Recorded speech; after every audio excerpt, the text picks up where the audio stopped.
Hello everyone, welcome to my channel. আজি মই আপোনালোকৰ মাজলৈ লৈ আহিছো খৰিচা আৰু কণবিলাহীৰ সৈতে ৰন্ধা কুকুৰাৰ মাংস। আহকচোন এই ৰেচিপিটোৰ মাজলৈ সোমাই যাওঁ।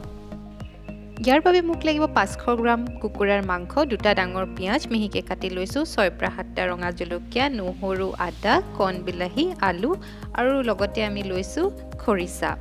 এইখিনি যেতিয়া বাঁহগাজ ওলাই আমি গোটেই বছৰটোৰ কাৰণে ৰুকি এটা বটলত সোমোৱাই থৈ দিওঁ, যেটো আমি ফাৰ্মেন্টেড বেম্বো শুট বুলি কওঁ হেয়া।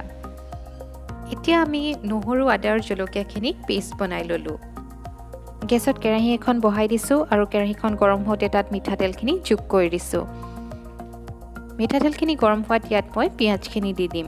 পিয়াজ মই গোটেইখিনি নিদিওঁ, অকণমান থৈ দিম, সেইখিনি পিছত আমি আকৌ যোগ কৰি দিম। এতিয়া মই এইখিনি পিয়াজ 1 মিনিট ভাজি লম। আৰু এতিয়া ইয়াত যোগ কৰি দিম আমাৰ মাংসখিনি আৰু ভালকে লৰাই দিম। লগতে ইয়াত যোগ কৰি দিম অকণমান চেনি দিলে ৰংটো খুব ধুনীয়া আহে, আৰু আধা চামুচ হালধি, আৰু লগত দিম সোৱাদ অনুসৰি নিমখ। আৰু 3 মিনিটমান এইখিনি হাই ফ্লেমত ভাজি ল'ম।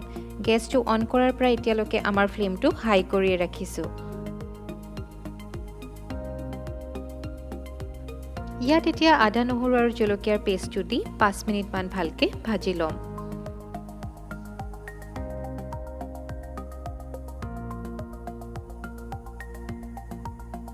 পাঁচ মিনিট ভজাৰ পিছত ইয়াত যোগ কৰি দিম কণবিলাহীখিনি। এইখিনি মাজেৰে দুফাল কৰি লৈছোঁ আৰু এতিয়া আমাৰ ফ্লেমটো মিডিয়াম কৰি লৈ আমি ভাজি থাকিম। এইখিনি সময়তে আমি যোগ কৰি দিম আধা চামুচ জিৰা গুড়ি, আধা চামুচ ধনিয়া গুড়ি আৰু অকণমান জালুকৰ গুড়ি। এইখিনি ভালকে লৰাই অকণমান সময় ঢাকোন মাৰি দিম যাতে বিলাহীখিনি অকণমান গলি যায়।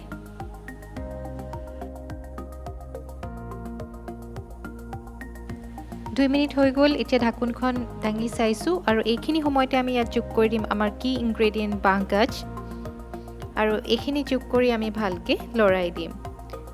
বাঁহগাজ দিলে মাংসখিনিৰ সোৱাদ খুব ধুনীয়া হয় আৰু খুব ধুনীয়া গোন্ধ এটা আহে। এইখিনি সময়তে যোগ কৰি দিম অথনি থৈ দিয়া পিঁয়াজখিনি। সকলো মানুহে ৰন্ধা মাংসৰ জুতি বেলেগ বেলেগ, যদিও একেখিনি বস্তুৱে ব্যৱহাৰ কৰে।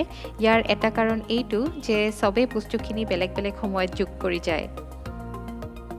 আৰু মই এতিয়া ইয়াত যোগ কৰি দিম আলুখিনি দি ভালকে লৰাই দিম আৰু এইখিনি এখন ঢাকোন মাৰি থৈ দিম যাতে গোটেইখিনি ভালকে সিজি থাকে।